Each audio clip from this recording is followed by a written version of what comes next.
आज की कहानी है तलाक। तो चलिए कहानी शुरू करते हैं। जब मैं ऑफिस से घर पहुंचा तो मेरी पत्नी ने मेरे लिए खाना लगाया। तो मैंने उसका हाथों में हाथ पकड़कर कहा कि मुझे तुमसे कुछ ज़रूरी बात करनी है। वह शांत बैठकर खाना खा रही थी और उसके चेहरे पर कुछ दर्द सा दिखाई दे रहा था। शायद वह समझ रही थी कि मैं उसे क्या कहना चाहता हूँ। यह मेरे लिए बहुत मुश्किल था, लेकिन और मुझे पता भी नहीं था कि मैं ये बात उससे कैसे कहूँ, लेकिन मुझे कहना ही था। तो मैंने बड़ी शांति से उसे कहा कि मुझे तलाक चाहिए, और उसे जैसे मेरी बात से कुछ फ़र्क ही नहीं पड़ा। उसने मुझसे शांति से पूछा कि तुम्हें तलाक क्यों चाहिए। तो मैंने उसकी बात को अनसुनी कर दिया, जिससे उसे गुस्सा आ गया और उसने टेबल से एक चम्मच उठाकर ज़मीन में फेंक के मारी। वह ज़ोर से चिल्लाई और उसने कहा, तुम इंसान नहीं हो। उस रात हमने एक दूसरे से एक बात नहीं की। मुझे इस बात का एहसास था कि वो जानना चाहती है कि ऐसा हमारे बीच क्या हुआ है जो हमारा रिश्ता टूटने की कगार पर आ गया है। मेरे लिए उसकी बातों का जवाब दे पाना नामुमकिन था। अब मैं किसी और से प्यार करने लगा हूँ जिसका नाम प्रिया है। अब मैं प्रिया के साथ रहना चाहता हूँ, उसके साथ नहीं रहना चाहता।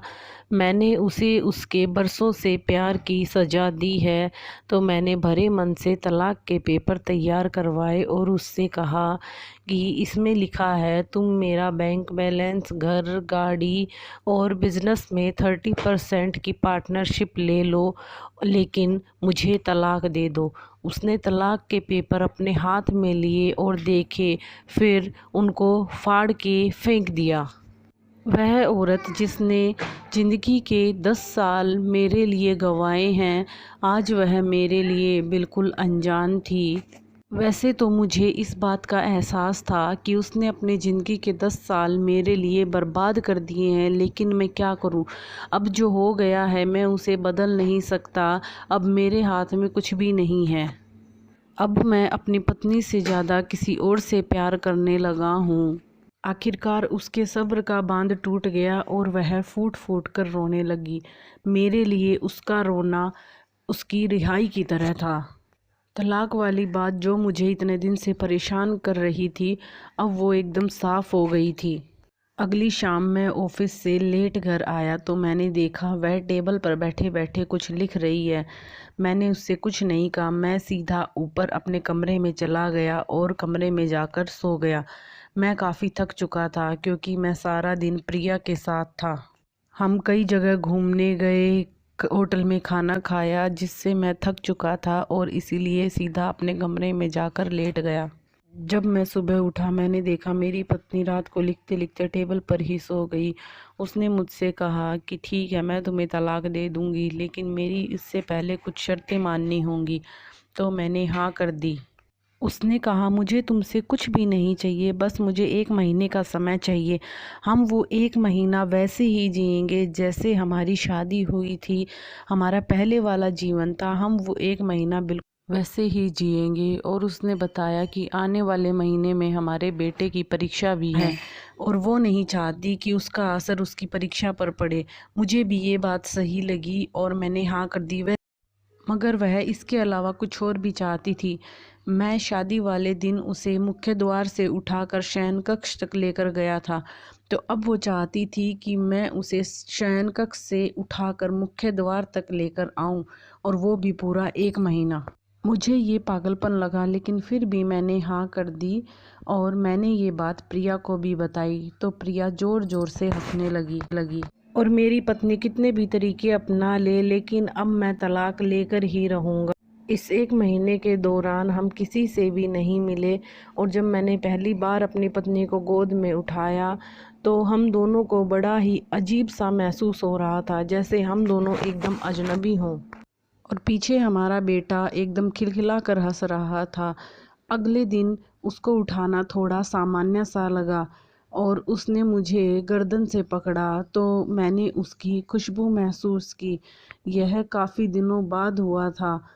क्योंकि कई दिनों से हमारे बीच औपचारिकता ही चल रही थी। मैंने महसूस किया कि उसमें पहले जैसा कसाव नहीं है और चेहरे पर हल्की हल्की झुर्रियाँ भी हैं। यह वही औरत है जिसने अपनी ज़िंदगी के 10 साल मुझे समर्पित किए हैं। अब मैं उसको रोज़ उठाने लगा तो धीरे धीरे मेरे मन में उसके लिए प्यार जागने लगा और उसे उठाना और भी आसान लगने लगा, जैसे कि मैं उसे उठाने का आदी हो गया हूँ। एक दिन वह अलमारी में अपनी साड़ी ढूंढ रही थी तो मुझसे बोली कि मैं कौन सी साड़ी पहनूं, सब कपड़े ढीले हो गए हैं। तब मुझे एहसास हुआ कि उसको उठाना एक आदी नहीं बल्कि वह बहुत कमज़ोर होती जा रही है। तब मुझे एहसास हुआ कि उसने अपने दिल में बहुत दर्द छुपा रखा है। मैं उसे ऐसे अकेला छोड़कर कैसे आगे बढ़ सकता हूँ। इतने में हमारा बेटा आया और उसने कहा कि पापा मम्मी को उठाने का समय हो गया है। उसके लिए पापा के द्वारा मम्मी को उठाना उसके जीवन का एक अभिन्न अंग बन गया था। तभी मेरी पत्नी ने उसे बुलाया और उसको गले से लगा लिया तो मैंने मुंह फिरा लिया, कहीं मैं अपना निर्णय न बदल लूं। फिर मैंने उसे अपनी गोद में उठाया और मैं मुख्य द्वार तक लाया और उसने मुझे ज़ोर से पकड़ रखा था और मैंने भी उसे कसकर पकड़ रखा था, लेकिन उसका कम वज़न मुझे परेशान किए जा रहा था। और आखिरी दिन जब मैंने उसे उठाया तो मेरा चल पाना भी मुश्किल हो रहा था, मेरे कदम आगे ही नहीं बढ़ रहे थे।